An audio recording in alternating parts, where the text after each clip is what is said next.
केस में आरडीएक्स कहाँ से लाया गया, किसने लाया, कहाँ बॉम्ब असेंबल किए, आरडीएक्स कहाँ प्लांट किया गया था, ऐसे कोई भी चीज़ें प्रोसिक्यूशन प्रूव नहीं कर पाई है। प्रज्ञा ठाकुर की बाइक जो है उसको लेकर भी जो है चर्चा हुई। प्रज्ञा ठाकुर का बाइक नंबर है, जो सीज नंबर है, वो मैच नहीं हुआ। इसके साथ जो एनआईए जिस तरीके से जांच कर रही है उसको लेकर भी विशेष टिप्पणी की गई। आपको लगता है कि एक स्पेसिफिक लोगों को जो है इसमें अटकाने के लिए इस तरीके का पूरा षड्यंत्र किया गया और बाद में जो लोग हैं उनको अटकाया गया, जो 7 लोगों को अटकाया गया? नहीं, ऐसा है कि 13 दिवस माझ्यावर प्रचंड अत्याचार झाले असं साध्वी प्रज्ञासिंह ठाकूर यांनी म्हटलेलं आहे।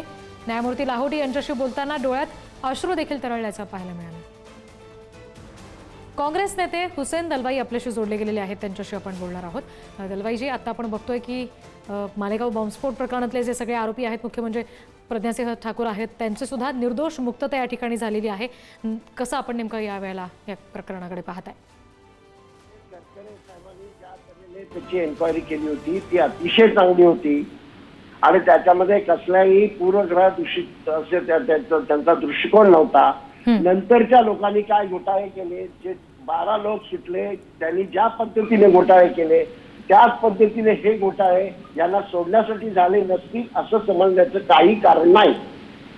हे याच्या संबंधामध्ये नेमकं काय निर्णय आलेला आहे तो पाहिल्यानंतरच मी सविस्तर या संबंधामध्ये बोलेन। परंतु याच्यामध्ये मिलिटरीचे लोक असलेले लोक, कर्नल असलेले लोक, असे लोक होते आणि त्याच्यामध्ये प्रज्ञाजी च्या संबंधामध्ये त्यांची मोटरसायकल मिळाली, काय मिळालं हे सगळं करकरे साहेबांनी अतिशय चांगल्या रीतीने सगळं पुढे आणलं होतं। नंतर ते लोक कोण होते नेमके आणि त्यांनी नेमके काय केलं, प्रेशर खाली आले की काय, या संबंधामध्ये आज बोलता येणार नाही।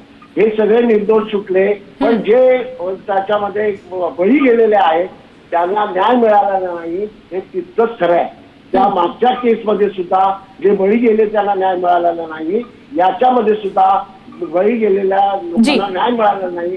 एकंदरच महाराष्ट्राचं पोलीस डिपार्टमेंट या संबंधामध्ये कसूर करत की काय याचा नीट तपास झाला पाहिजे। जी, अगदी दलवाईजी, धन्यवाद। आपण पुढारी न्यूजशी सविस्तरपणे बोललात यासाठी।